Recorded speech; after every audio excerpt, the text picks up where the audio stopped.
지금부터는 이제 구체적인 어, 증거들에 대해서 살펴보도록 하겠습니다. 이전에도 얘기했던 것처럼 이 세상에는 인간의 지식과 이성으로는 설명될 수 없는 수많은 일들이 있습니다.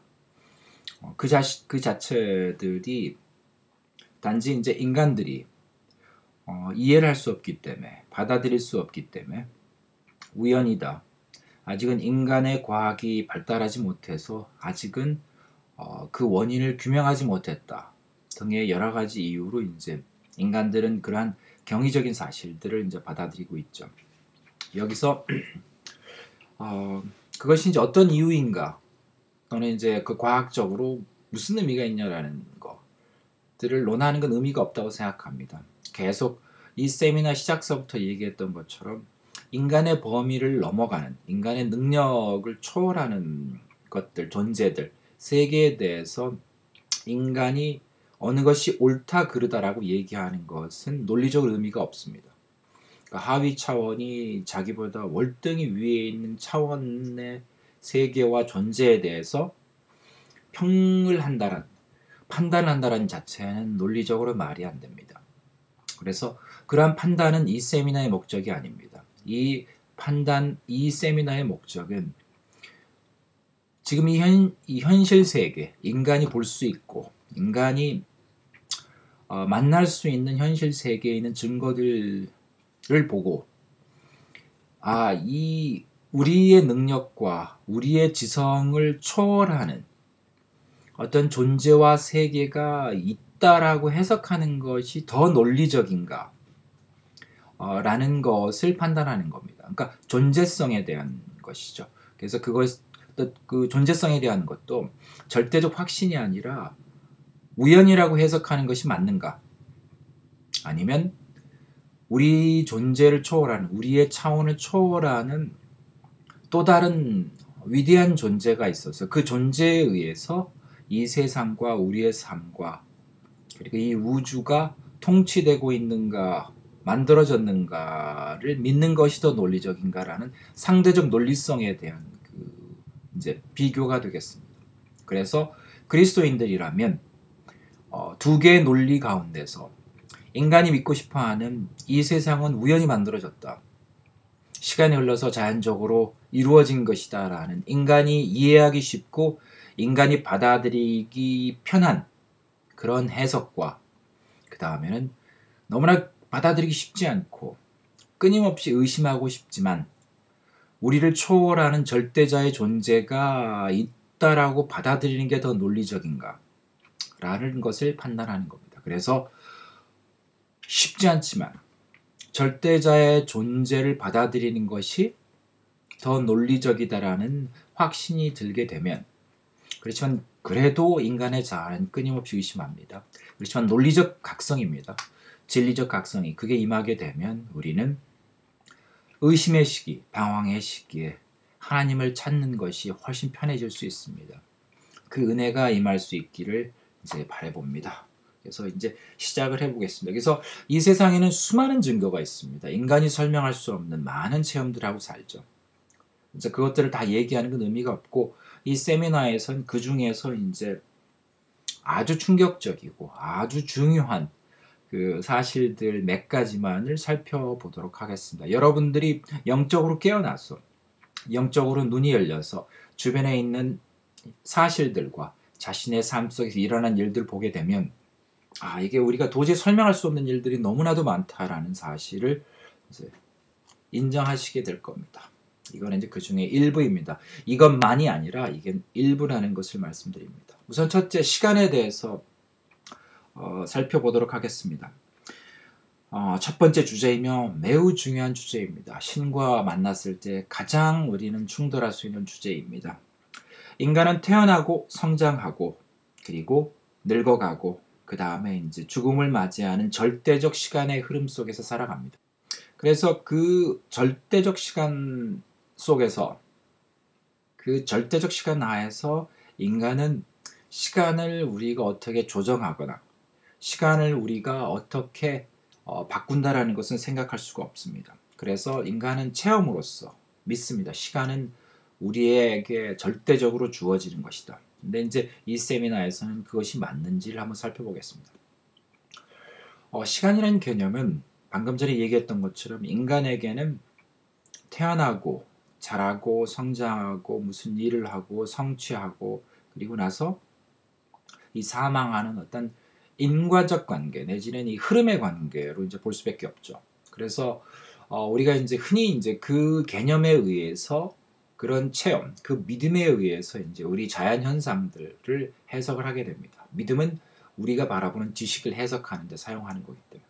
그래서 그 대표적으로 그 시간에 의한 내지는 사건들의 누적된 인과관계에서 일어난다는 관점에서 이 생명체 현상을 보면 이제 진화론이라는 게 나오게 됩니다. 그래서 세균이 35억 년 전에 있었다. 어류가 뭐 그 이후에 나왔다. 뭐 이렇게 양서류, 포유류, 파충류, 뭐 조류, 포유류 이런 것들이 이제 이런 식으로 진화해 왔다라고 이제 우리는 생명체 진화의 역사를 해석합니다.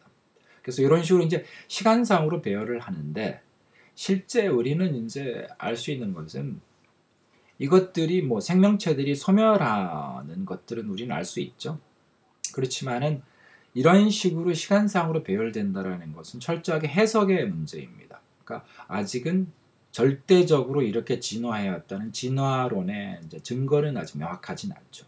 이렇게 더 해석이 잘 되는 거죠. 편안한 겁니다. 근데 그거는 뭐냐면 과학적으로 이게 완벽해서가 아니라 우리가 시간의 이런 절대적 흐름 그리고 진화와 발전, 시간에 따른 거기에 친숙하고 그것을 믿기 때문에 체험적으로 우리 자아의 믿음이 거기에 기반을 두기 때문에 그런 해석이 자연스럽게 받아들여지는 거죠. 그러니까 이 시간에 대해서 예전에 이 세상에 대해서 이 우연한 사건들이 누적되어져서 그리고 그게 인과관계, 원인과 결과관계로 계속 맺어져서 뭔가 변화하고 발전하고 그 이제 진화해 간다라는 것이 우리 삶에서 느끼는 모습이거든요. 그래서 그게 믿음입니다. 그 믿음으로 해석이 되는 거죠. 그게 이제 시간에 대해서 이제 우리가 느끼고 믿고 살아가는 겁니다. 그래서 파트 1 세미나 때 그 우리의 믿음이라는 게 엑시옴적 공리적 믿음이 있다고 했죠. 그래서 그거는 체험으로 이제 믿어진 거죠. 우리는 삶을 살아가면서 공리적으로 이제 딱 믿고 있는 거죠. 엑시옴적 그 이제 믿음이라는 걸로. 그리고 나서 다른 것들을 거기에 맞춰서 이제 증명하고 해석하는 겁니다. 그러니까 즉 진화론이라는 것도 그 믿음 하에서 이제 그러니까 그 훨씬 편안하게 받아들이는 거죠. 그러니까 공리의 친화적인 공리로서 해석될 수 있는 정리가 되는 거죠. 티어림이 되는 거죠. 자 그러면 이제 이 진화론에 대해서 이제 뒤에서 다시 좀 살펴보기로 하고 그 이전에 우선 그 시간에 대해서 한번 살펴보죠. 그래서 시간이라는 것은 이제 인간에게는 절대적 흐름입니다. 그래서 예를 들자면 진화론에서는 미생물, 어류, 양서류, 파충류, 조류, 포유류 이렇게 나오죠. 근데 이거 이전에는 이제 그 믿음이 어디서 나오면 인간이 그러거든요. 태어나고 자라나고 그리고 뭐 배움도 갖고 뭐 결혼도 하고 성장하고 자식도 낳고 이 일을 이제 흘러가는 거죠. 이 가운데서 우리가 할 수 있는 것은 전혀 없습니다. 그래서 거기에 그런 게 믿음이죠. 그거를 이제 바꾸고 싶어 하고 뭐 온갖 공상과학 영화들에 보면 이제 시간을 이제 바꾸는 그런 일들을 얘기하는 게 인간의 소망이긴 하지만 바라죠. 그렇지만 우리의 근본적 믿음은 못 바꾼다입니다. 못 바꾸는 가운데서 그런 사건들을 통해서 우리가 변화해가고 이제 발전해 가는 거죠. 그렇게 믿고 있는 거죠. 그래서 매우 긴 시간 동안의 우연한 사건들의 누적으로 인해서 생명 창조와 돌연변이가 발생을 했고 그래서 현 지구상의 생명체들이 나왔다. 이게 인과론적 관점, 선행 사건들을 통해서 다음 사건이 나온다라는 그런 해석을 통해서 이제 설명이 되는 거고 우리 인간의 삶의 체험, 우리 인간이 우리 삶을 체험하면서 느꼈던 시간에 대한 우리의 절대적 믿음이죠. 왜냐하면 계속 체험하는 거니까 거기 관점 그걸 기반으로 하면 이런 해석은 너무나 편안한 거죠. 근데 이제 이런 이 절대적 시간의 흐름이라는 것을 보게 되면 항상 이제 나오게 되는 본질적 질문이 있습니다. 시작이 어디 있는가죠?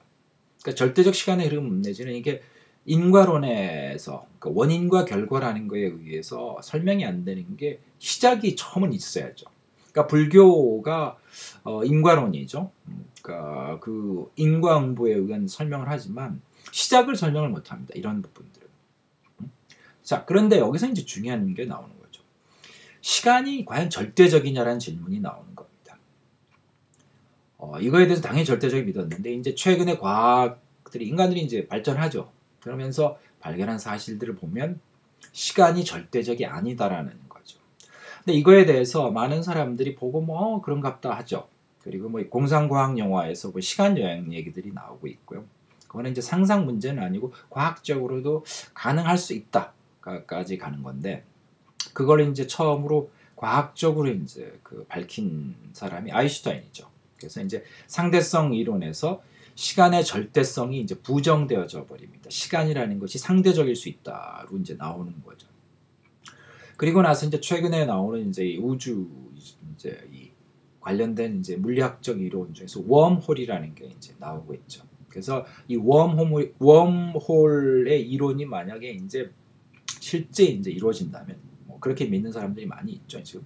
그러면 시간의 여행이 이제 가능해지는 겁니다. 여기 보시면 이게 이게 이 어떤 평면 같은 게 접혀진 것처럼 나오는데 이게 뭐냐면 어떤 존재들이 이제 서로 간에 이제 시간이 이제 상대적이 돼버리다 보니까 빛의 속도가 저 이제 과학적으로는 정확하지 그냥 저희 그냥 상식적으로 그냥 설명합니다. 약간 오류가 있을 수 있습니다. 그러니까 매우 빠른 속도로 빛의 속도로 이동하면 그 사람은 시간이 이제 월등히 빨리 이제 갈 수도 있고 훨씬 천천히 갈 수도 있죠. 그러니까 시간이 그냥 훨씬 천천히 가게 되면 그런 식으로 굉장히 빛의 속도로 이동하고 가다 보면 자기 시간은 매우 천천히 갔는데 다른 사람, 자기하고 다른 공간에 있는 사람 시간이 굉장히 더디게 가고 있죠. 그러면 일정 시간이 지나고 나다 보면 그 사람과 나하고는 굉장히 많은 시간이 벌어지는 거죠. 근데 웜홀이라는 게 이제 이런 시간과 공간의 어떤 점이 이어져 버리는 거죠. 그러니까 그걸 통해서 이전 공간으로 이제 그 시공간 시점으로 가버리게 되면 이제 과거로 간다라는 거죠. 뭐 이건 이제 굉장히 이제 뭐 충격적인 거고 뭐 저도 이제 그 물리학자나 아니 잘 모르는데 중요한 것은 여기서는 이제 과학적으로 시간의 이동이 가능하다라는 거죠. 시공간의 이동을. 자 그렇게 되면 여기 이제 굉장히 중요한 인간적 믿음이 다 깨져버리는 겁니다. 인간이 지금까지 갖고 왔던 인과론적 해석이라는 것은 더 이상의 의미가 없어져 버립니다. 그러니까 대표적으로 이 시간 여행이 등장하면서 공상과학 영화에서 나오는 이제 패러독스들이 나오죠. 그게 뭐냐면 과거로의 시간 여행입니다. 과거로 가서 자신의 과거를 바꿔버리면 현재 자신이 바뀌는가? 그러니까 예를 내가 과거로 여행을 했는데 나의 과거로의 여행이 부모님의 결혼을 못하게 해야 되는 그런 결과적 그런 어떤 사실을 바꾸는 일이 났다면 그럼 나는 어떻게 되는가? 이게 이제 그 옛날에 아주 뭐 오래전 영화지만 Back to the Future라는 영화에서 이제 그 주제였죠. 그리고 이제 미래로 가는 얘기도 나오죠. 그러니까 미래로 가서 보고 와서 현재의 그러니까 그 시대에 일어난 사건을 보고 예를 들자면 내가 어느 그 장소에 가서 교통사고를 당하더라. 그럼 이제 과거로 와서는 그 시간이 될 때 이제 그 장소를 안 가는 거죠. 그러면 이제 미래 사건이 발생 안 하는 거냐? 이게 그 말이 되냐 이거죠. 미래 가서 이미 보고 왔는데 다시 과거로 와서 안 했더니 안 발생하느냐? 그러면 이제 미래라는 게 무엇인가라는 게 나오죠. 그래서 여기서 시간 여행의 이제 굉장히 중요한 그 개념은 이 시간 여행이라는 것은 4차원의 개념인데 3차원을 넘어가기 시작하죠. 그래서 지금 패러독스라는 것 자체는 도저히 논리적으로 설명이 안 된다는 얘기입니다. 그래서 아까 얘기하면 3차원인 존재에게는 이해할 수 없는 영역이죠. 받아들일 수도 없고 믿을 수도 없죠. 왜냐하면 나의 어떤 행동으로 인해서 부모님의 결혼의 역사가 바뀌고 내가 사라질 수도 있다. 이거는 인간이 이해하거나 체험할 수는 없는 일들이죠. 자, 이런 부분이 이제 시간이라는 차원에서 발생합니다. 그래서 이 패러독스를 보면 이제 이해할 수 있는 게 뭐냐면 인간이 절대적으로 믿고 있는 철석같이 믿고 있는 인과론적 관계의 시간의 흐름. 그러니까 과거의 결과가 현재의 상황을 결정적 영향을 주거나 결정하거나 이제 어떤 영향을 줬다라는 믿음은 여기서부터는 이제 장담할 수 없게 되는 거죠. 자, 이게 우리가 갖고 있는 이제 시간의 절대성과 인류의 이성과 지식에 대한 이제 근본적인 질문을 제기하는 겁니다. 인류의 이성과 지식은 근본적으로 시간의 흐름의 절대성에 근거해서 만들어져 있습니다. 그래서 모든 현상들은 선행 사건, 이전에 일어난 사건의 누적된 결과다라고 이제 근본적으로 가정하고 그게 믿음이죠. 그걸 만약에 흔들어 버리면, 깨게 되면 진화론이라는 것 자체가 무슨 의미가 있느냐라는 얘기로 가게 되죠. 진화론은 이전의 결과가 이제 오는 건데, 그거를 이제 우리가 과연 이 어떤 의미를 갖냐라는 것을 이제 한번 논리적으로 생각해 보시기 바랍니다. 우리가 갖고 있는 과학적 지식들도 다 이제 이상해지는 거죠. 그래서 시간의 절대성, 흐름의 절대성이 깨지게 되면 인류의 모든 이성과 지식에 관한 근본 원칙과 가치가 재검토가 이제 필요하게 됩니다. 잘 생각해야 되는 거죠. 그러니까 시간 여행 자체는 이제 예를 들자면 대표적으로 부모와 자식 관계에 대한 근본적 가치와 의미라는 것을 이제 의문을 갖게 하죠. 거기에 대해서 이런 것들이 이제 우리 인간이 당연히 믿고 도저히 바꿀 수 없다고 생각하는 것들이 사실은 있을 수 있다라는 거죠. 자, 그래서 인간 자아에 대한 이제 근본적인 이제 한번 검토가 필요한 거죠. 그래서 우리는 이 하나님을 이제 믿을 때 사람들이 굉장히 힘들어하는 게 이제 시공간을 초월하는 존재이신 하나님을 이제 믿어야 되는 거잖아요. 근데 이게 안 믿어지는 거거든요. 시공을 존재한다. 그러니까 여기서 중요한 건 시공간을 초월하는 존재가, 그러니까 이제 지금 나온 웜홀이니 상대성 이론에 의한 시간의 상대성을 이제 가정하면 시공간을 초월하는 존재가 우리는 이제 부정하려고 하거든요. 근데 그게 이제 보통 부정할 때 말이 되느냐라는 거거든요. 그러니까 그거는 우리의 믿음, 시간은 절대적이다. 시간은 과거로 되돌아가고 과거를 바꾸고 뭐 이런 식의 개념은 불가능하다라는 것을 믿고 있거든요. 그러니까 시간 초월이라는 게 말이 안 되죠. 근데 여기서 던진 질문, 시간을 초월하는 존재가 방금 전에 말했던 상대성 이론 내지는 웜홀 같은 이런 뭐 놀라운 과학적 발견들을 가능성 있는 발견들을 봤을 때 과연 비상식적인 거냐는 거죠. 아니면 시공간을 초월하는 존재가 인간 자아의 믿음의 한계를 넘어가서 부정하게 되는 건가, 의심하게 되는 건가라는 것을 우리는 생각해 봐야 됩니다.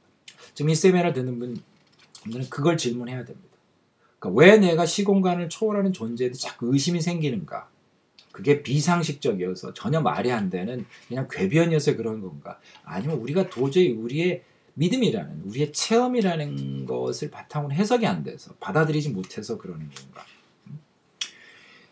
이 시간 여행이라는 것, 시간을 이동할 수 있다는 것이 나오기 시작하면 사실은 시공간을 초월하는 존재에 대한 부분은 전혀 비논리적인 것이 아니죠. 오히려 그게 더 당연할 수도 있죠. 자, 그러면 여기 이제 성경 말씀을 하나 인용하겠습니다. 이 시간을 초월하는 존재에 대한 굉장히 의미 있는 얘기일 수 있습니다. 물론 과학적으로 증명할 수 없습니다. 우리는 우리의 이성과 지식으로 알 수도 없습니다. 이건 우리를 초월하는 것이죠. 요한계시록 1장 8절입니다. 주 하나님이 가라사대 나는 알파요 오메가라. 이제도 있고 전에도 있었고 장차 올 자요 전능한 자라 하시더라입니다. 알파는 시작이죠. 오메가는 끝이죠. 이전도 있었고 전에도 있었고 이제도 있고 현재도 있고 전에도 있었고 이 과거에도 있었고 미래에도 올 자다. 이거는 시공간을 초월하는 존재라는 이제 뜻이거든요.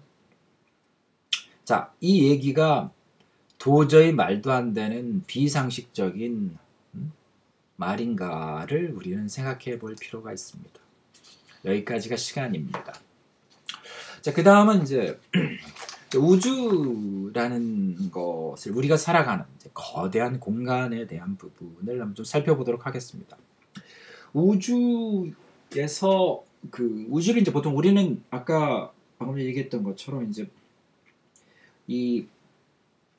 우리가 우주는 이해할 수 없죠. 너무나 복잡하고 너무나 거대한 거죠. 그러니까 인간은 극히 우주 전체에 비해서는 작죠. 지구라는 별도 전체 우주에 비하면 뭐 보이지도 않은 티끌보다도 작은 건데, 그래서 우주는 이제 우리가 이해할 수 없는 영역이죠. 근데 아까 지금까지 계속 얘기했던 것처럼 인간은 이해할 수 없으면 우연으로 이제 딱 해석합니다. 왜?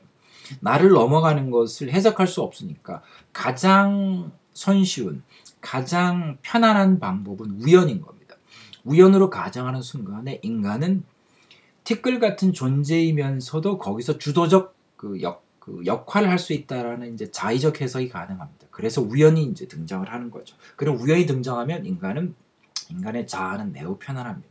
내가 주도적인 역할을 할 수 있고 내가 무슨 결정을 할 수 있는 존재로서 인정받을 수 있는 거죠. 자, 우주의 탄생은 우연인가? 인간 자아라는 것은 방금 전에 얘기했던 것처럼 이해할 수 없는 체험들은 우연으로 합리화합니다. 왜냐하면 그게 유일한 그 합리화 방법이거든요. 이해할 수 없다라는 것을 또 다른 합리화할 수 있는 방법은 나는 그 사실들을 도저히 알 수 없다. 이것은 내 능력 바깥이다라고 얘기를 해야 되지만 그거는 인간의 자아는 이제 못 받아들입니다. 그러니까 해석을 해야 되죠. 판단을 해야 되죠. 근데 나를 초월한, 인간을 초월할 수 있는 그 존재와 세계와 사실들의 유일한 해석은 우연이죠. 근데 인간들이 굉장히 재미있습니다. 이 우연이라고 하긴 하거든요. 우연이라고 하긴 하는데 이게 우연들에 대해서 열심히 과학적 법칙을 발견하라고 합니다. 근데 이거는 이제 여기서 이 설명을 들으면서 냉철하게 딱 생각해 보면 굉장히 모순적 행동입니다. 우연에는 법칙이 있을 수 없죠. 우연은 영어로 랜덤한 거죠. 랜덤한 거에 법칙이 있다. 그거는 모순이죠. 근데 인간은 우연이라고 하면서 열심히 과학 법칙을 발견합니다. 이런 우연과 법칙 간의 굉장히 모순적인 관계를 가장 잘 설명한 게 학문 분야에서 확률입니다. 확률은 뭐냐면 우연이란 사건과 절대적 부동의 법칙을 이어주죠. 예를 들자면 동전을 던질 때 앞면과 뒷면에 나올 확률이 동일하다. 내지는 주사위를 던지면 6개의 면, 6면체니까 6개의 면이 나올 확률이 동일하다라는 게 이제 어떤 믿음이죠. 자, 여기 이제 굉장히 중요한 질문인데 왜 동일한 건가? 왜 그들은 동일할 수밖에 없는가라는 부분을 이제 하는 거죠. 그 질문이 등장을 하는 거죠. 우연이라면 어떻게 확신할 수 있냐는 거. 그러니까 우연은 말 그대로 우연히 일어나는 거고, 그러니까 확률은 미래를 법칙으로 정의하는 거죠. 동전의 앞면과 뒷면이 동일하게 나올 것이다 라고 미래를 정하는 거죠. 그러니까 이게 굉장히 중요한 얘기인데 우연한 사건은 미래를 정의할 수 없습니다. 우연이 그게 우연의 정의죠. 근데 확률은 우연이라는 이름을 우연이라고 정의하지만 그 우연한 사건들이 미래의 법칙에 따른다라는 거죠. 이게 이제 인간들이 갖는 그 자아의 아주 그 모순적 본질적 특징입니다. 그러니까 이해할 수 없는 거는 무조건 우연이라고 이제 치부하는 거죠. 그렇지만 동시에는 그 우연에 대해서 내가 지배하고 싶죠. 이해하고 싶으니까 이제 막 법칙을 만들어 보는 겁니다. 그러다가 법칙이 찾아지면 이제 그 법칙을 믿고 살아가죠. 근데 우연에 대한 법칙이 뭐냐라는 거죠. 그러니까 근원적 질문이 이제 그럼 여기에 나오게 됩니다. 우연의 법칙이 있을 수 있나? 그러면 그 법칙은 누가 만들었다는 얘기죠. 우연을 지배하는 법칙을 만든 자는 누구냐라는 거죠. 누가 우연을 지배하는가? 이거는 당연히 인간은 알 수 없겠죠.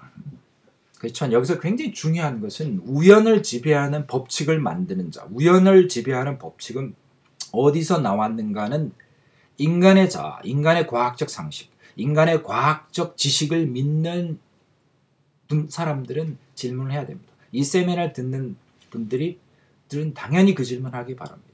그렇지만 다시 한번 강조하는데 인간의 자아는 죽었다 깨어나도 나를 초월하는 존재가 지배했다는 걸 못 받았는데 그 순간에 나는 굉장히 저급한 존재, 전혀 어떠한 의미를 갖지 못하는 존재가 됩니다.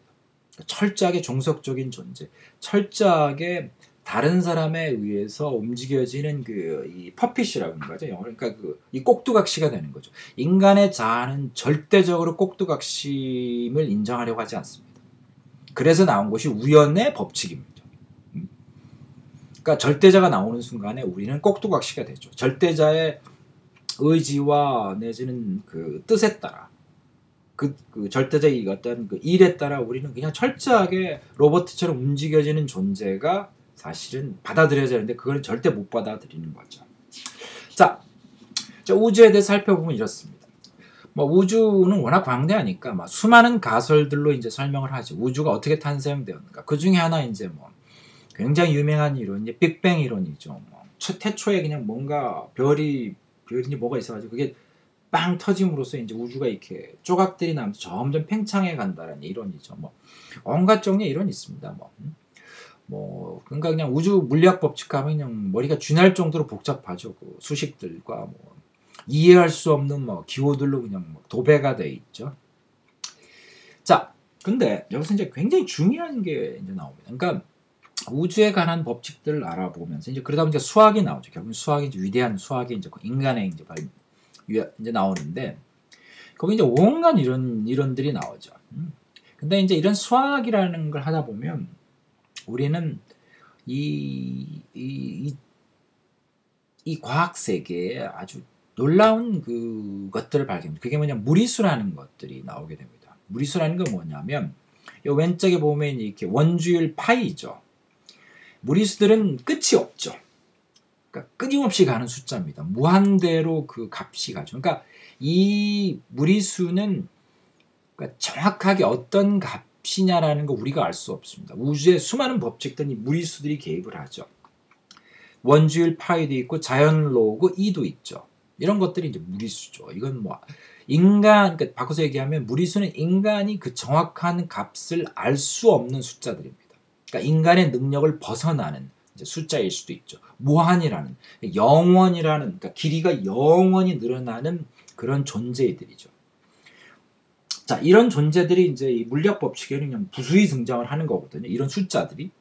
근데 중요한 게 뭐냐면 이 우주에 관한 물리학 법칙은 온갖 것이 있지만 결국은 이게 너무나 충격적이지만 이 아인슈타인의 에너지 질량의 법칙 E equals m 그 다음에 c 스퀘어죠. 이걸로 해석이 됩니다. 자, 이걸 다 정리가 돼버리는 거, 해석이 되는 거거든요. 그러면 여기서 이제 우리는 굉장히 흥미로운 질문을 하게 됩니다. 여기에 그 자연수 2가 나오거든요. 그러니까 방금 전에 얘기했던 것처럼 이 물리학 법칙에는 수많은 무리수들이 나옵니다.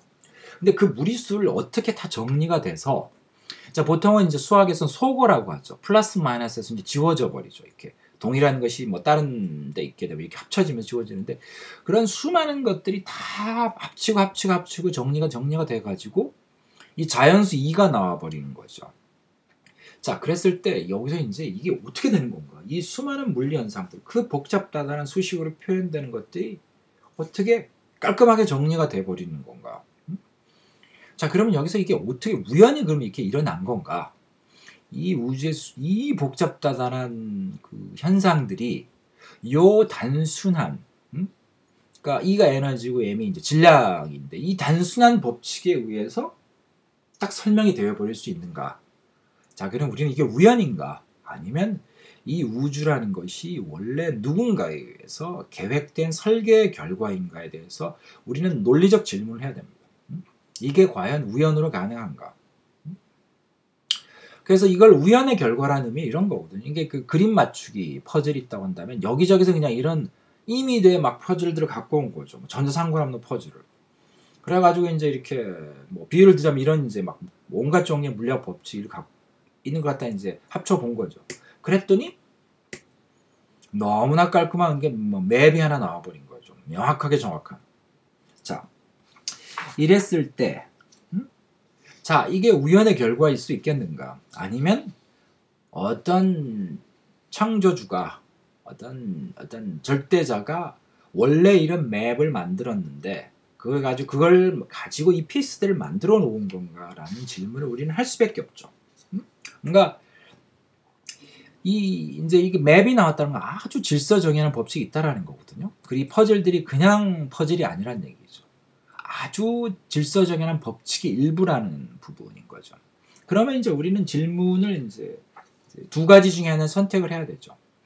자, 우주라는 곳에 이제 어마어마한 케이오틱한 거죠. 그러니까 혼돈이 있고, 그것들을 이제 우리는 많은 현상을 막 설명하려고 하는 거죠. 그런데 우연하게 어떻게 잘 정리가 돼가지고 그냥 뭐 그 로또가 1등 당첨돼 가지고 이 우주가 짠 나왔는데 거기를 막 해석해 봤더니 이 단순한 수식으로 설명이 짜잔 되더라 이거죠. 그러니까 이 복잡다단한 혼돈 속의 물리학 현상들이 깔끔히 정리돼서 자연수위가 딱 수식으로 정리가 됐더라. 뭐 괜찮죠. 그랬는데 이게 과연 가능한가? 그럼 또 다른 해석이 나올 수도 있죠. 원래 어떤 누군가가 이 우주라는 것을 이 에너지 법칙, 에너지 질량의 법칙을 가지고 설계를 하고 그리고 나서 그 설계에 따라 이 우주를 만들었다. 라고 해석하는 것도 가능하거든요. 자, 그러면 이게 이제 완전 반대 방향이죠. 그냥 우연히 막 돼서 만들어진 것과 이건 철저하게 누군가 설계한 거다. 자, 여기서 이제 인간의 자아 관점 다시 한번 살펴보겠습니다. 방금에 나온 설명을 보면 이거는 이제 냉철하게 이성적으로 봐야 됩니다. 그리고 우리 안에 영 안에 있는 우리 마음속에 일어난 일을 봐야 되죠. 자, 어떤 것이 더 논리적인가죠?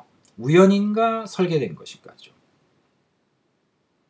자, 이 수많은 혼돈적 우주 현상이 무리수들이 막 들어가 있는 거예요. 무리수는 아까 얘기했던 것처럼 그냥 무한대로 가는 숫자죠. 그러니까 우리가 정확한 값을. 근데 이것들이 다 어떻게 돼가지고 자연수 그냥 딱 숫자 2로 통합이 되었는데 이걸 봤을 때 어느 것일까요? 이거는 논리적으로 보면 누군가 설계됐다가 분명히 논리적이죠. 근데 우리는 이게 안 받아들여지죠. 근데 이 안 그러니까 설계에 의한 우주 구현은 이제 안 받아들여지게 되는 이유는 이게 이제 인간이 이해할 수 없는 무한 차원의 창조주 같은 우리가 알 수 없는 차원의 창조주를 가정해야 되죠. 근데 계속 반복된 얘기지만 이 3차원과 물질 세계에 살아가고 절대적 시간에 갇혀 살아가는 인간들에게는 자신들이 넘어가는 그거는 그 자아가 믿음이 못 받아들이죠. 그러니까 이거는 해석이 안 되는 겁니다. 그러니까 해석이 안 되면 무시하거나 부정하는 거죠. 근데 우연이라고 하는 것은 이런 3차원과 물질 세계에 살아가는 인간에게는 자신을 초월하는 현상과 세계에 대해서 너무나 편안한 해석입니다. 그래서 우연이라는 얘기를 하게 되죠. 물론 여기서 이제 이 세미나는 결코 E equals MC squares 그거 스퀘어가 된다는 이제 그 이퀘이션 하나 가지고 그 수식 하나 가지고 창조주가 있다 없다 주장하는 건 아닙니다.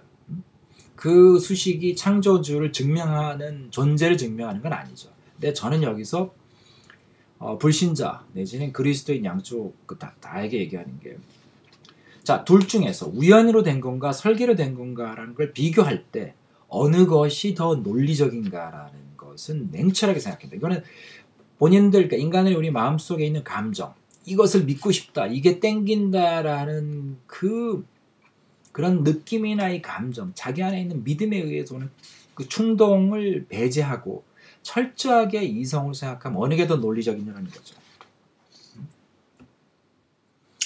그래서 이제 결국은 이 절대적 존재에 의한 의해 설계된 우주 창조는 이제 우리 인간의 자아는 부정할 수밖에 없어요. 의심할 수밖에 없어요. 왜냐하면 우리가 못 받아들이니까. 이런 거죠. 우리는 조그만한 이제 어떤 그 컵 같은 겁니다. 존재이죠. 근데 절대적 그 무한 차원의 존재를 인정했던 그 컵에다가 이제 바닷물 같은 걸 집어 넣어야 되는 거죠. 그럼 집어 넣으면 어떤 일이 벌어나냐면 다 넘쳐버리죠. 그러니까 우리가 받아들일 수 없는 겁니다. 못 받아들이는 거죠. 컵이 바다를 다 담을 수는 없죠.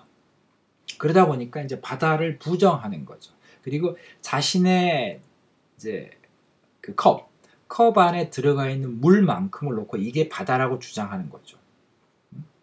그게 이제 인간인데 이거는 그 주장을 하는 인간이 잘못되거나 악하거나 뭐 내지는 옳거나 그러니까 합리적이나 비는 전혀 그건 아니죠. 그것이 인간의 한계인 거죠. 못 넘어가는 거죠. 그래서 이 우연으로는 이 불가능한 그러니까 아까 얘기했던 것처럼 이제 E 이퀄 MC 스퀘어죠. 그러니까 그 C의 제곱이 됐는데 그게 우연으로 가능한 건가? 사실 제 논리적으로는 우연으로 가능하지 않거든요. 그 얘기는 뭐냐면 그러면 우연으로는 불가능하다는 뭔가 존재하는 거거든요. 그렇지만 우리는 끊임없이 우연을 주장하는 거죠.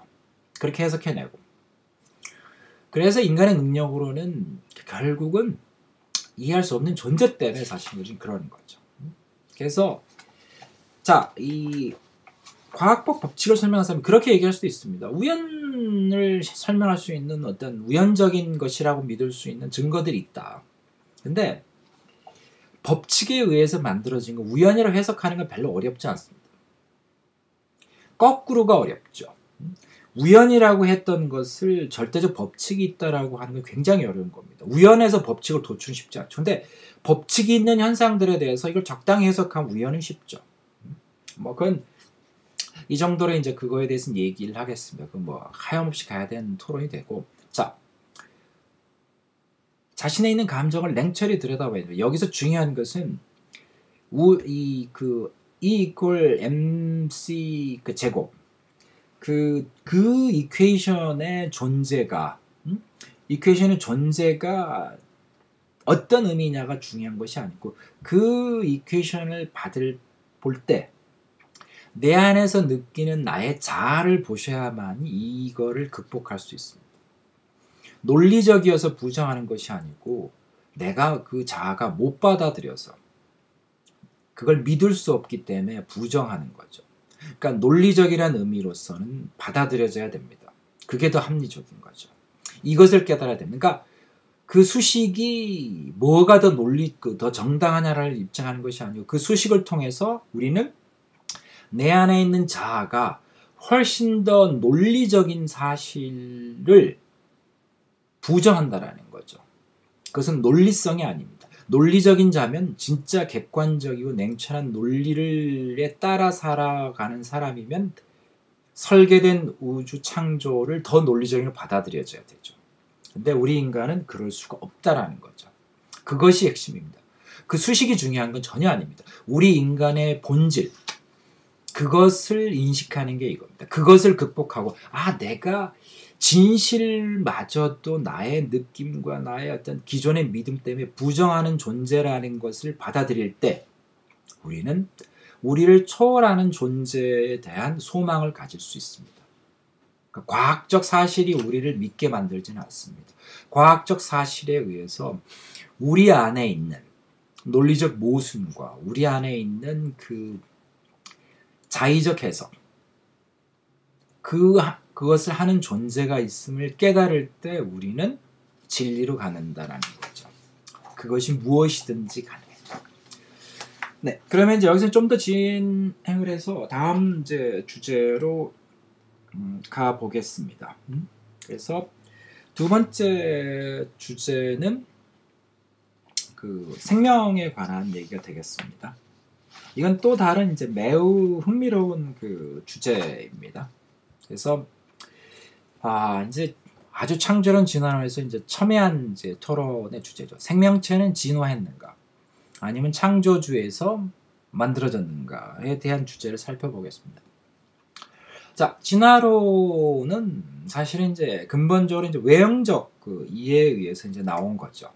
시간이 있죠. 그러니까 이전 그 이제 우주 탄생할 때 봤던 거죠. 그래서 이제 45억 년쯤에 인간이 만들어지고 한 35억 년쯤에 이제 최초의 생명체 세균들이 이제 나온 거죠. 그리고 어류가 나오고 양서류가 나오고 파충류가 나오고 조류도 나오고 뭐 이렇게 가죠. 그래서 이 가운데 이 생명체들이 이제 돌연변이를 이제 어마어마하게 많이 했겠죠. 그래서 세균에서 결국은 인간까지 나왔다. 자, 이게 이제 우리가 흔히 이제 알고 있는 그 진화론입니다. 그러니까 그래서 많은 사람이 이게 이제 진실이라고 믿죠. 창조론에서 나와서 6일 만에 띡 하고 나서 뭐 생명체가 만들어졌다 하면 도저히 말이 안 된다고. 그렇죠. 수많은 그 그리스도인들마저도 이 진화론을 믿고 있죠. 속마음으로는. 이제 입으로는 부정할 수는 없지만, 그러니까 이 창조론에 대해서 그렇죠. 속마음은 이걸 믿고 있습니다. 그게 사실은 이제 본질적인 오늘의 현실입니다. 그걸 우리는 인정하고 나서 이 토론을 시작해야 됩니다. 근데 이게 이제 계속 그런 식으로 믿어왔죠. 그래서 창조론이 이제 심각하게 이제 밀려왔습니다. 물론 이제 그 노아의 이제 그 홍수 사건들 해가지고 그랜드 캐니언의 화석 뭐 이런 걸로 이제 그 반론을 피고 이제 논쟁을 하지만은 사실은 이 눈에 보이는 것은 훨씬 더 이 진화론으로 설명하는 게 이제 이해하기 쉽죠. 그리고 거기에 관련 유사한 이제 과학적 증거들도 상당히 존재합니다. 수많은 것들 해봤을 때. 근데 여기에 이제 우리는 그 최근에 이 분자생물학, 유전학이라는 게 나오면서 이게 이제 거대한 반전이 일어납니다. 이게 뭐냐면 이 35억 년 정도의 이제 생명체 진화의 역사를 보면 외형선이 이렇게 바뀌었다는데 이게 되게 재밌는 것이 그 어마어마한 이제 돌연변이가 이제 나서 세균에서 인간 왔다고 하는데 이게 분자생물학, 그 분자, 세포 여기로 들어가면 이게 완전히 다른 스토리가 나오게 됩니다. 35억 년 동안에 분자생물학이 나오면서 이제 거대한 이제 과학 지식의 발전이 있었죠. 생명체에 대해서는. 그랬을 때 생명의 실체가 뭐냐라는 것들이 이제 최근에 아주 최근입니다. 밝혀졌죠. 그게 이제 세포하고 유전자라는 것으로 나왔죠. 그랬을 때 최근에 나온 세포와 유전자 이론에 따르면 이 35억 년 동안에 우리 생명을 구성하는 핵심 그 이제 어떤 존재인 세포거든요. 그러니까 이 분자생물학의 핵심은 세포입니다. 그 세포하고 그 다음에 이제 그거와 안에 존재하는 이제 유전자죠. 요것은 35억 년 동안에 크게 바뀌지 않았다는 사실입니다. 이게 굉장히 중요한 얘기입니다. 외형상으로 이제 진화론에 보면 굉장히 많은 변화가 있었죠. 아주 눈에도 보이지 않는 세균에서 달나라까지 우리 인간이 나왔는데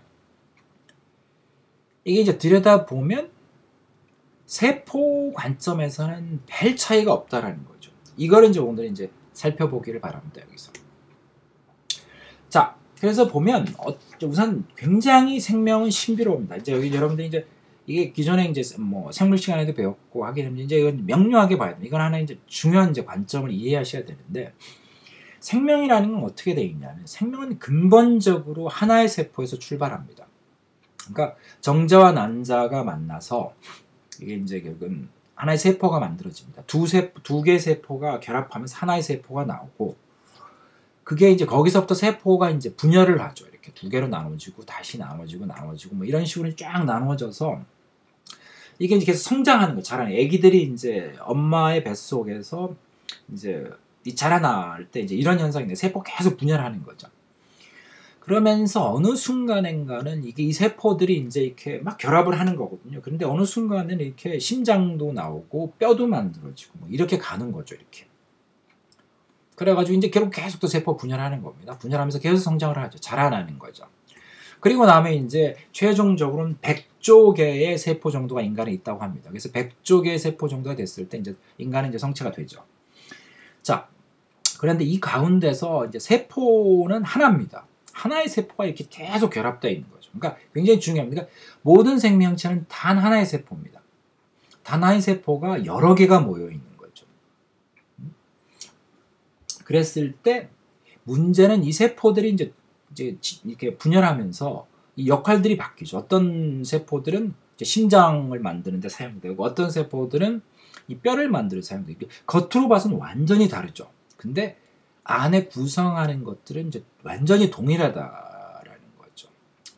그래서 그러면 이제 뭐가 바뀌냐면 이 세포 안에는 이제 유전자라는 게 있습니다. 그래서 이 유전자가 하는 게 뭐냐면 이 세포들이 분열을 쫙 하면서 갈 때 어느 순간에는 이 세포에게 너는 심장을 만드는 역할을 해라. 그럼 그때서부터는 그 세포는 심장 만드는데 필요한 것만 이제 하는 거죠. 그러니까 유전자라는 것이 이제 세포 안에 들어가 있습니다. 그랬을 때 거기에 여러 정보가 있는데 그 중에서 심장을 만들기 위해서 사용되어지는 세포는 심장 만드는 정보만 활용하고 나머지는 다 이제 이렇게 안 사용하는 거죠. 그러니까 락 같은 게 걸려 있는 거죠. 이렇게. 그래서 발현이 안 된다고 보통 하는 거죠. 이렇게 이제 되어집니다. 이게 생명체입니다. 굉장히 신비롭고 경이롭고 너무 복잡할 것 같지만 그 안에는 너무나 단순한 법칙이 있습니다. 단 하나의 세포로 이것들이 분열해서 온갖 것이 만들어지는 겁니다. 그런데 그것들이 어떻게 되냐면 세포 안에는 컴퓨터 프로그램과 같은 어떤 정보가 들어있는 거죠. 그래서 그 세포들이 그 단 하나에 있는 세포들이 그 정보를 보고 필요에 따라 심장 역할도 하고 뼈 역할도 하는 겁니다. 이게 생명체의 본질입니다. 이게 되게 재밌다는 생각을 하게 됩니다. 이 우주의 이 복잡다들한 경이로울 정도의 규모와 경이로운 정도의 복잡한 이 우주가 매우 단순한 그 이퀘이션, 그 수식에 의해 설명이 되죠. 너무나 놀라운 이 생명, 너무나 복잡하고 경이로운 일어나는 이 생명체가 결국은 들여다봤더니 단 하나의 세포로 이루어지는 겁니다. 단 하나의 세포로. 자, 그럼 세포를 이제 조금 더 살펴보면, 자, 이거는 이제 뭐 인간 하나 비유를 들었는데, 자, 지구상에 굉장히 많은 생명체가 있습니다. 근데 이 지구상에 있는 세포를 보게 되면 굉장히 많은 종류의 세포가 있어야 될 것 같은데, 실제는 세포가 3가지 정도 있습니다. 여기에 이제 뭐 약간 다른 게 있다고 하는데, 일단 기본적으로는 원핵세포라고 그래가지고 단세포 생물이 있어요. 이거는 박테리아 같은 것들이죠. 얘네는 이제 세포 하나로 이루어진 생명체들입니다. 그리고 이제 진핵세포라고 그래서 이거는 이제 여러 개의 세포로 이루어진 생명체들이죠. 그래서 그거는 크게 동물세포, 식물세포 2가지가 있죠. 자, 그래서 그리고 여기에 이제 원핵과 진핵 중간 정도 되는 게 있다는데 저는 이제 이 생명과학 하는 사람이 아닙니다. 그래서 이건 잘 모르고 아주 그냥 제가 그냥 들었던 상식적인 것만 말씀을 이제 드리겠습니다. 그래서 사실 저도 이걸 이제 보고 너무 충격적이어가지고 해석이 돼서 그래서 제가 이 분자생물학의 전문가인 분들 3분 정도를 만나서 한번 검증을 해봐도 이게 맞냐? 그런데 이제 원론적으로 맞다. 물론 이제 세부 상황에 가면은 이제 그 좀 다를 수 있는 여러 가지 얘기는 하지만 근본적 그 원론적 이론은 맞다라고 하는 것입니다. 그래서 제가 이제 여기서 설명드리는 것은 그렇습니다. 저는 전문가가 아니기 때문에 세부 사항에서는 오류가 있을 수 있습니다. 그리고 설명을 하다 보면 항상 단순화를 시키죠. 그런 의미에서는 그런데 본질에 대한 이론은 맞는 거죠. 자, 그래서 세계세포, 4개라고 하더라도 중간께 있다고 하는데 어떻든 중요한 것은 이 지구상에 수많은 생명체가 있죠. 수많은 종류에. 그렇지만 그들은 각각은 다 하나의 세포에서 출발합니다. 모든 놈들은 방금 전에 설명했던 것처럼.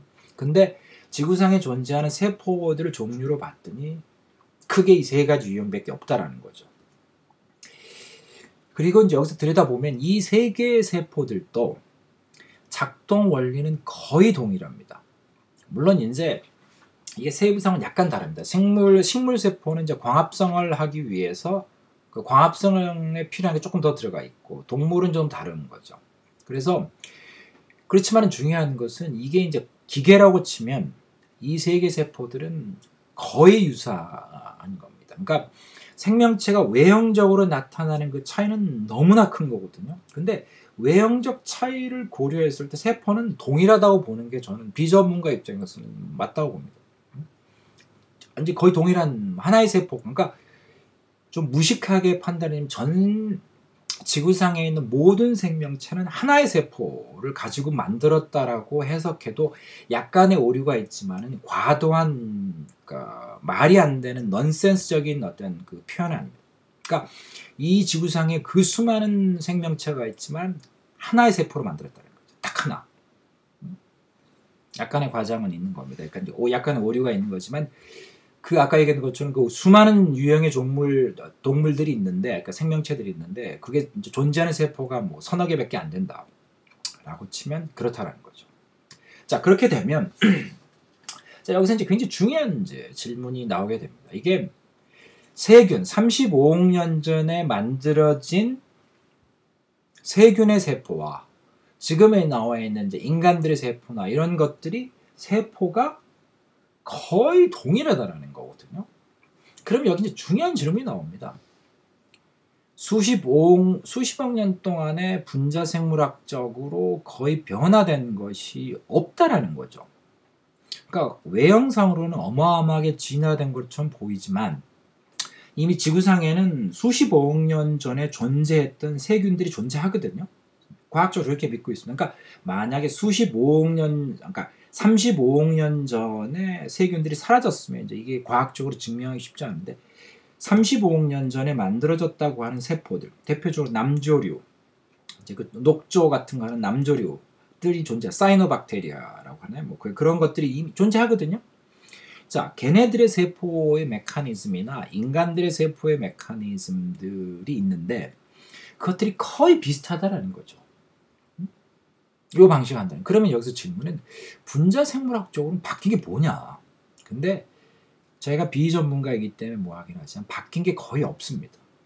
그러니까 진화된 것이 없다라는 거죠. 그냥 하나의 세포 가지고 그냥 온 겁니다. 그럼 우리는 진화론에 대해서는 이제 심각하게 한번 질문할 수밖에 없죠. 그게 무엇인가?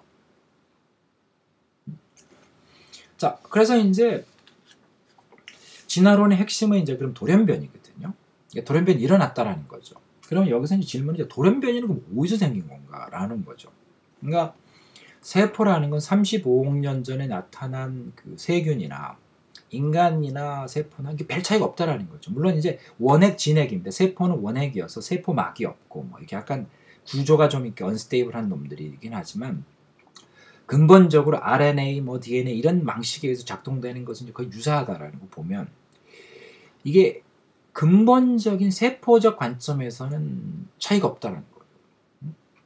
그러니까 즉 이걸 이제 저는 표현은 이제 뒤에 가면 이걸 컴퓨터 하드웨어 소프트웨어 표현하는데 생명의 하드웨어 시스템은 동일하더라는 거죠.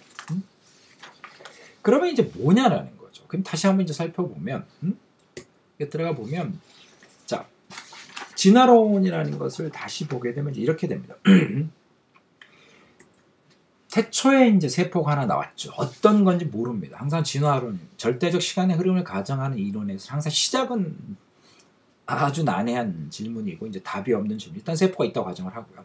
이것 때문에도 이제 진화론과 창조론에서 끊임없는 논쟁과 이제 과학적 토론을 하고 있죠. 그래서 세포들이 이제 이렇게 분열하는 거죠. 이렇게. 그래서 이제 가는데 이렇게 가서 나오는 건데 이게 중간 과정에서 이 돌연변이들이 생기는 거죠. 이렇게. 돌연변이들이 생기는데 그래서 35억 년 전에 이제 세균도 생기고 어류도 나오고 이 중간에 요것들이 생겨서 결국 마지막에 가장 최근에 이제 인간들이 나왔다라는 게 이제 이 진화론의 이제 그러니까 분자 생물학적 관점에서 진화론을 해석할 수 있는 거죠. 그러니까 어떻게 되냐면 인간의 생명체는 하나의 생명체도 마찬가지. 하나의 생명체도 하나의 세포에서 출발하죠. 근데 지구상에 있는 것들은 이제 최초에 이제 세포가 있었다라는 거죠. 꼭 하나였냐라는 건 잘 모르겠습니다. 뭐 여러 개가 있을 수도 있겠지만 지금 봐서는 하나 있다고 보는 게 맞겠죠. 세포가 뭐 몇 개 되지도 않으니까. 그러면 여기서 하드웨어 그 세포는 동일하다라는 거죠. 그 이제 나오는 거죠. 그러면 이제 바뀐 게 뭐냐라는 거죠. 세포는 동일한데 뭐가 바뀌어서 갑자기 세균이 물고기가 됐냐 이거죠. 세균이 도마뱀이 됐냐 이거죠. 그 질문이 이제 진화론에서 나오는 거고 그거에 대한 핵심은 이제 결국은 이 유전자가 됩니다. 그러니까 세포라는 게 있으면 세포는 하드웨어입니다. 컴퓨터로 치면 하드웨어 되고 거기에 이제 세포 분열을 해가지고 얘가 이제 세균도 나오고 어류도 나오고 파충류도 나오고 뭐 인간도 나오는 개념인데 그 안에 세포 핵이라는 게 이제 존재하죠. 그러면 이 세포 핵 안에 뭐가 있냐면 유전자 정보가 있는 겁니다. 그래서 이 유전자 정보에 따라서 인간도 되고 뭐 나무도 되고 물고기 되고 된다라는 거죠. 세포는 거의 동일한데 그 세포 안에 들어있는 소프트웨어, 유전자 정보가 다른 거죠. 유전자 정보가 달라서 결국은 이 유전자 정보가 본질적으로 이제 결정을 한다라는 거죠. 그러니까 즉 컴퓨터를 비유하면 하드웨어는 동일한 겁니다. 생명체가 거의. 그 안에 들어가 있는 소프트웨어가 다른 거죠. 자, 그러면 그 증거를 이제 보는 게 그 유명한 게 돌리가 있죠. 우리가 이제는 옛날에 무지 유명했는데 요새는 이제 거의 잊어버렸지만 이제 복장 영국에서 하는 게 있죠.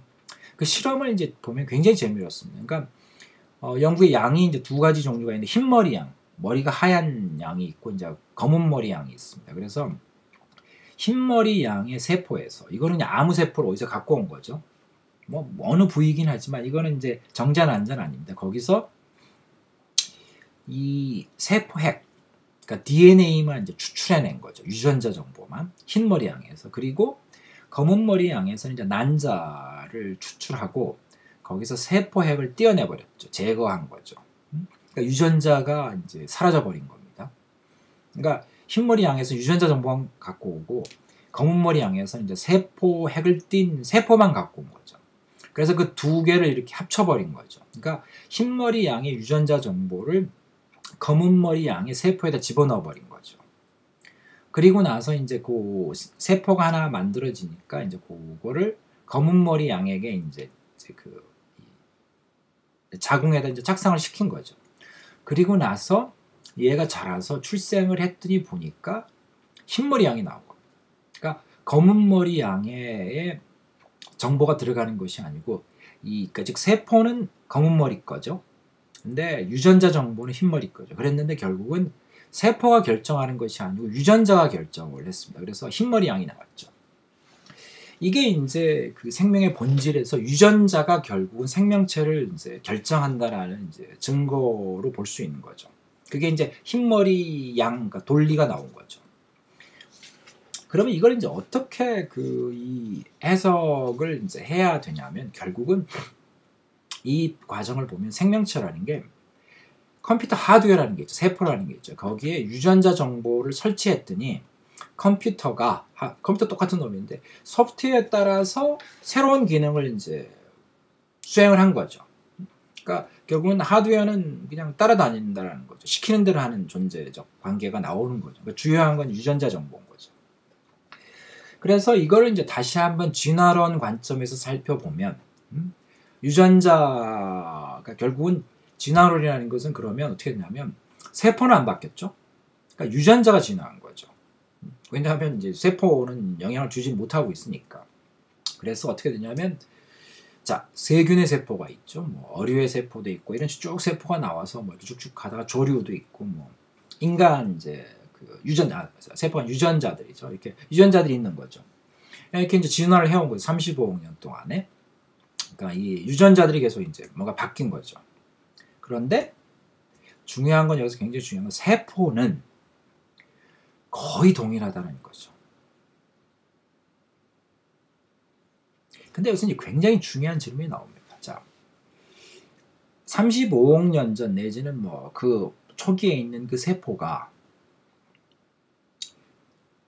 몇십억 년 뒤에 나오는 인간의 유전자를 해석하는 능력이 그때서부터 있었다는 거거든요.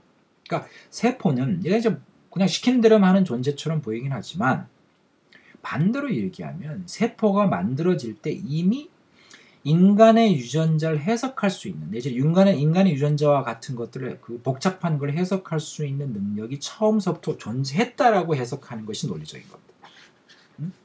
그러니까 이게 이제 어떤 의미에서 이제 충격적인 거죠. 그러니까 유전자로서 진화했다, 바뀌었다, 오케이. 뭐 그러면 유전자가 이제 막 돌연변이 일으키고 뭐 충돌을 일으키고 뭐 어떻게 했다라고 주장을 할 수 있는데 문제는 세포, 그걸 해석하는 놈은 동일한 거거든요. 이전이나 지금이나. 그러면 뭐냐면 유전자는 바뀌었을지 모르지만 세포는 처음부터 이렇게 설계됐다는 얘기인 거죠. 그럼 진화는 세포가 적용되지는 않습니다. 그러면 그 어마어마하게 복잡한 인간의 유전자를 해석할 수 있는 능력은 아예 처음부터 있었다라는 거죠. 진화론에서 믿고자 하는 거하고는 굉장히 상충되는 그 발견입니다. 자, 그리고 여기서 이제 그럼 좀 더 들어가면 매우 흥미로운 얘기가 나옵니다. 자, 인간의 유전자하고 침팬지 유전자를 비교를 해봤어요. 요새 이제 다 발견이 되니까. 그랬는데 여기서 충격적인 사실이 나왔죠. 그러니까 유전자 지도 만들었던 사람들은 아주 충격적이었던 겁니다. 인간의 유전자하고 침팬지 유전자가 거의 비슷합니다. 어떤 사람, 어떤 과학자의 발견에 따라 해석에 따르면 98%, 또 다른 사람은 한 95%. 이거는 이제 해석 관점에 따라 좀 다르죠. 자, 그러면 유전자가 거의 이렇다는 얘기는 물질 관점에서는 인간의 유전자하고 침팬지 유전자는 거의 비슷한 겁니다. 둘은 거의 비슷한 존재라고 봐야 되는 거죠. 물질 관점에서 보면. 그 안에 있는 아미노산이나 이런 것들이 들어가는 것들을 봤을 때는 거의 동일하다는 얘기죠. 자, 그러면 이 왼쪽에 이제 침팬지가 있고요. 오른쪽에 그 인류 역사상 가장 위대한 천재 중에 한 사람, 어쩌면 가장 위대한 천재라고 봐야 될 수 있는 아인슈타인이죠. 이 천재적 지능, 이 어마어마한 차이가 2% 내지는 5% 유전자에 어디에 들어가 있는 거거든요. 이게 어디에 있냐라는 거죠. 이 질문을 우리는 이제 할 수밖에 없습니다. 거의 동일한 유전자거든요. 이 숲에서 이 바나나나 까먹고 살고 있는 그 열대에서 침판지하고 이 우주의 물리학 법칙을 발견한 아인슈타인하고 차이가 뭐냐라는 거죠. 그러면 이제 결국은 뭐냐면 유전자라는 것을 물질 관점으로 봐서는 해석이 안 된다라는 거죠. 그러니까 2%에서 5% 차이 나는데 그 큰 차이를 만들어낼 수 없죠. 여기에서 이제 정보와 물질의 차이가 나옵니다. 정보는 의미 해석이 중요한 거고 물질은 물질의 그 구성 요소, 물질의 양이 중요하죠.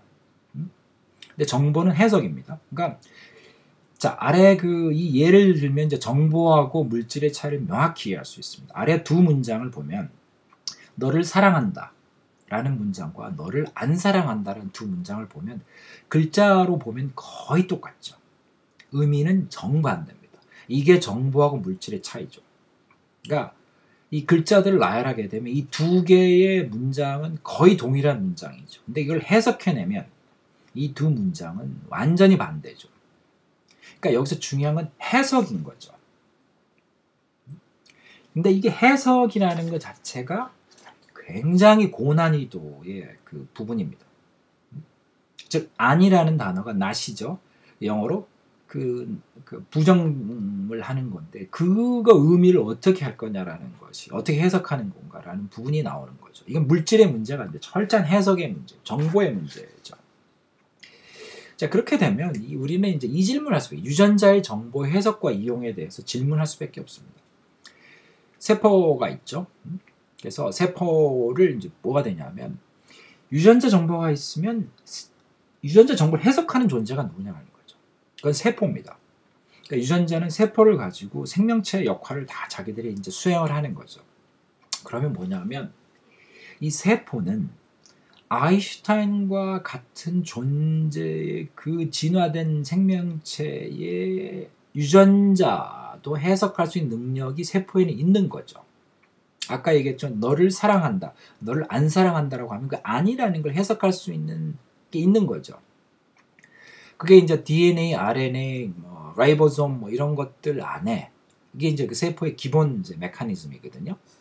복잡한 유전자 정보를 해석하는 기능이 이미 존재한다는 거죠. 근데 이 세포는 모든 생명체에서 거의 유사합니다.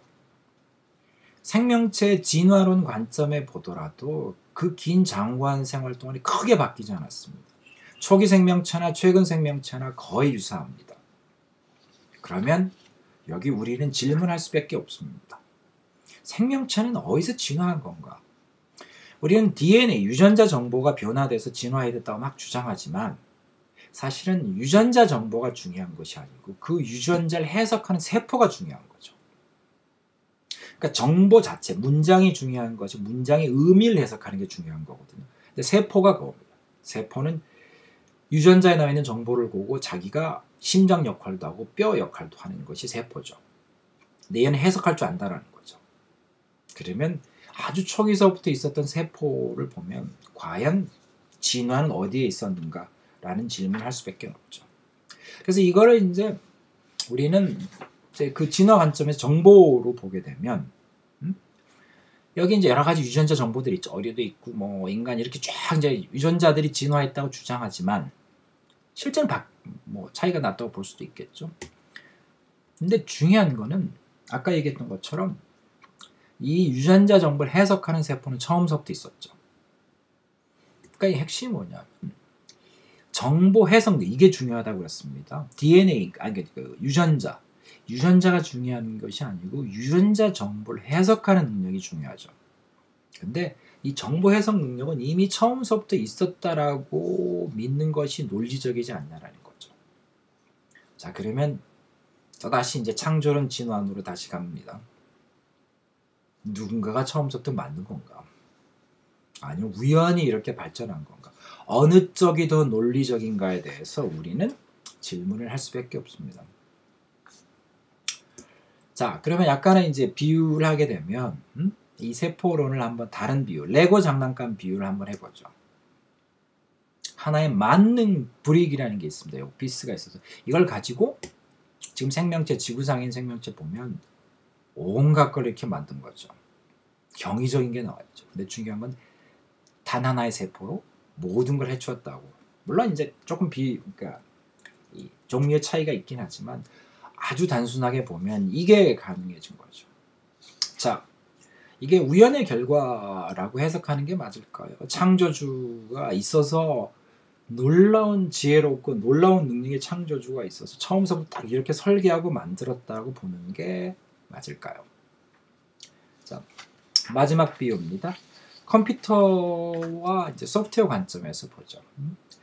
여러분들이 이제 컴퓨터 너무 잘 알죠. 그래서 컴퓨터가 있으면 이제 컴퓨터 소프트웨어를 설치하죠. 이건 이제 마이크로소프트 오피스를 설치하면 여기 오피스 프로그램이 이제 돌죠. 이렇게 그러면 엑셀, 뭐 워드, 뭐 이렇게 작업들을 하죠. 그다음 이제 게임을 스타크래프트를 설치하면 스타크래프트 게임이 이렇게 나와서 이제 작업을 하는 겁니다. 뭐 이게 이제 그 일반적으로 컴퓨터 사용이죠. 그러니까 노트북을 하나 사면 내가 원하는 용도에 따라서 뭐 문서 작업도 할 수 있고 게임도 할 수 있고 아니면 영화도 볼 수 있고 뭐 온갖 걸 지금 할 수 있죠. 요새는 이제 화상 통화도 하죠. 전화도 할 수 있죠. 자, 그랬을 때 이거를 이제 이 생명체하고 유전자, 세포로 보면 어떻게 되냐면 컴퓨터에 해당되는 건 세포입니다. 그리고 이 프로그램에 해당되는 게 이제 유전자죠. DNA. 그러니까 그 유전자 정보들이죠. 그래서 인간의 유전자를 설치하면 여기 이제 인간이 쫙 나오는 거죠. 이게 비유입니다. 과도한 이제 단순화된 비유고 과학적으로 뭐가 되고 뭐 안 되고 얘기할 수 있긴 하지만 저는 이제 이해를 쉽게 하기 위해서 극단적으로 단순화시키는 겁니다. 일부 세부 사항의 과학적 오류를 이제 뭐 빼고 자, 어류 유전자 이렇게 싹 집어넣었더니 물고기가 나온 거죠. 이게 사실은 생명체에서 지금 어떤 일이 하는지를 설명하는 현상입니다. 자, 그러면 우리는 이 생명체에 대해서 한번 질문해 봐야 됩니다.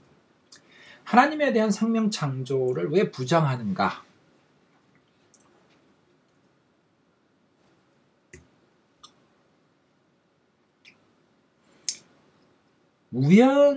지금까지 얘기했던 이제 이 세포의 관점에 봤을 때 이게 과연 우연으로 가능한가? 우리는 한번 질문해 봐야 됩니다. 이게 우연으로 나온 건가? 시간의 흐름 속에서 나왔는가를 질문해야 된다는 얘기죠. 그걸 하고 했을 때 우리가 하는 것은 과연 그것이 우연이라는 것으로 설명될 수 있는 거죠. 근데 뭐 이 세미나를 하신 분들 하지만 진짜 논리적으로 보면 우연이라는 것은 굉장히 사실 너무나 억지가 됩니다. 그러면 우리는 왜 그러냐 나와야 되죠. 그러니까 즉 생명체 유전자적 분자 생물학적으로 봤을 땐 우연보다는 뭔가 설계된 것이라고 이해하는 게 훨씬 더 타당하죠. 논리적으로. 그렇지만 우리는 그래도 끊임없이 우연을 생각하게 됩니다. 그리고 끊임없이 누군가에 설계됐다라는 게 의심을 하게 되죠. 어느 게 맞는 건 모르는 겁니다. 지금 제가 이 세미나 하는 사람처럼 모르는데 인간의 능력으로는 결국 그러면 이해할 수 없는 계속 얘기했죠. 자아는 인간의 능력으로 이해할 수 없는 존재를 부정할 수밖에 없다. 의심할 수밖에 없다고 그래요. 그래서 창조론에 대해서 내지는 그거에 대해서 끊임없이 의심하는 게 아닌가라는 질문을 우리는 해야 됩니다. 그래서 다시 한번 갑니다. 우주 창조 탄생에 대했을 때도 나온 얘기지만 우리는 생명체가 하나님에 의해서 창조됐는지를 과학적으로 증명할 수는 없습니다. 그건 인간의 능력으로 불가능한 거죠. 그래서 중요한 것은 이 지구상에 존재하는 대표적으로 이제 이 세포죠. 그 증거를 놓고 봤을 때 우리는 이걸 비논리적, 그러니까 우연이라는 사건으로 자꾸 치려고 하는 것을 믿고 싶어하는 우리 안의 자아를 봐야 됩니다. 분명히 냉철한 이성으로 보면 이거는 뭔가 창조주가 있다고 믿는 게 맞는데 그럼에도 불구하고 그것을 그럴까 하고 끊임없이 의심하는 우연일 거야 라고 그걸 믿고 싶어하는 인간의 자아를 봐야 됩니다. 그리고 나서 그 자아가 합리적이어서 그 주장을 하는 것이 아니고 아무리 객관적이고 아무리 진실에 가까워도 못 받아들이겠다라고 부정하는 것임을 믿어야 됩니다. 그러니까 떼쓰는 A가 부모가 아무리 좋은 걸 얘기해도 절대 싫다라고, 몸에 안 좋은 과자를 먹지 말라고 그랬는데 나는 무조건 과자를 먹고 싶다라고 무조건 때려 쓰고 울고 길에서 구르는 그 아이와 같은 행동을 하고 있는 자아의 모습을 발견하는 것이 믿음으로 가는 겁니다. 여기서 하나님이 생명체를 창조했다 아니다라는 것은 저도 모릅니다. 그러나 여기서 제가 느끼는 것은 이렇게 제가 이런 세포에 대한 설명을 하고 이렇게 얘기하고 나는 저 자신도 어떤 창조주에 의해서 생명이 만들어졌다는 사실에 대해서는 의심이 생기거든요. 제 안에 그 의심이 존재하는 것을 저는 인정합니다. 그게 인간인 거죠. 그렇지만 동시에는 저는 그 의심을 하는 것 자체가 저의 논리적 기반에 의해서 의심을 하는 것이 아니고 저 안에 감정, 느낌, 저 안에 설명할 수 없는 저의 자아가 못 받아들이겠다라고 주장하는 것은 제가 깨달을 수 있는 겁니다. 그래서 제가 이 세미나를 듣는 이제 분들이 그거를 발견하길 바랍니다. 이 과학적 사실을 발견하길 바라는 건 아닙니다. 그래서 제가 지금까지 얘기했던 이 세포론, 우주 법칙들에 대해서 그게 100% 정확하냐 안 하냐라는 게 제가 크게 연연하지 않는 이유가 그겁니다.